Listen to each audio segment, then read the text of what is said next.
அனைவருக்கும் வணக்கம்.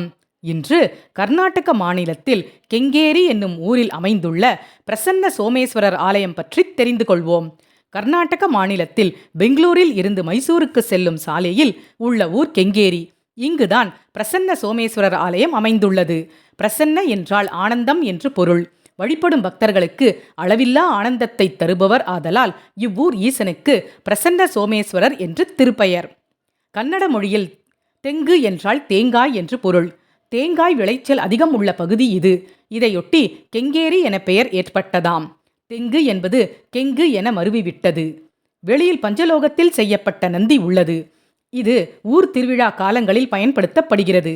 ஆலய வாயிலில் அழகிய வேலைப்பாடுகளுடன் கூடிய சிறிய அளவிலான குருபர நந்தி பலிபீடத்துடன் திகழ்கிறது. கருவறையின் வாயிலில் இறைவனுக்கு நேர் எதிரில் ஒரே கல்லாலான அளவில் பெரிய ஈஸ்வர நந்தியை தரிசிக்கலாம். ஆபரண அலங்கார அமைப்போடு திகழும் இந்த நந்தி சிற்ப அற்புதமே.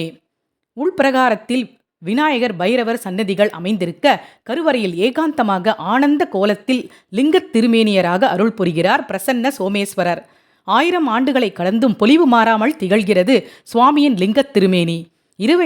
இறைவனின் சன்னதிக்கு இடது புறத்தில் அன்னை பார்வதி தேவி தனி சன்னதியில் அருள்பாலிக்கிறாள்.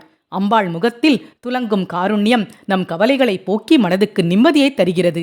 வெளிப்பிரகாரத்தில் இடதுபுறச் சுவற்றில் ஜனார்தனர் சிலையும் வலப்புறச் சுவரில் சண்டிகேஸ்வரர் வடிவமும் மிக நேர்த்தியாக செதுக்கப்பட்டுள்ளன. இந்த சண்டிகேஸ்வரரை இங்கே வரப்பிரசாதியான தெய்வமாக வழிபடுகிறார்கள். குழந்தை வரம் வேண்டி வரும் பக்தர்கள் இந்த சண்டிகேஸ்வரருக்கு கடலை பொறி படைத்து பயபக்தியுடன் வழிபட்டு செல்கிறார்கள். இப்படி வழிபட்டு சென்ற பக்தர்கள் பலருக்கும் பிள்ளை வரம் கிடைத்திருக்கிறது. மீண்டும் குழந்தையோடு வந்து வணங்குகிறார்கள் என்கிறார் கோயில் குருக்கள் ஒருவர்.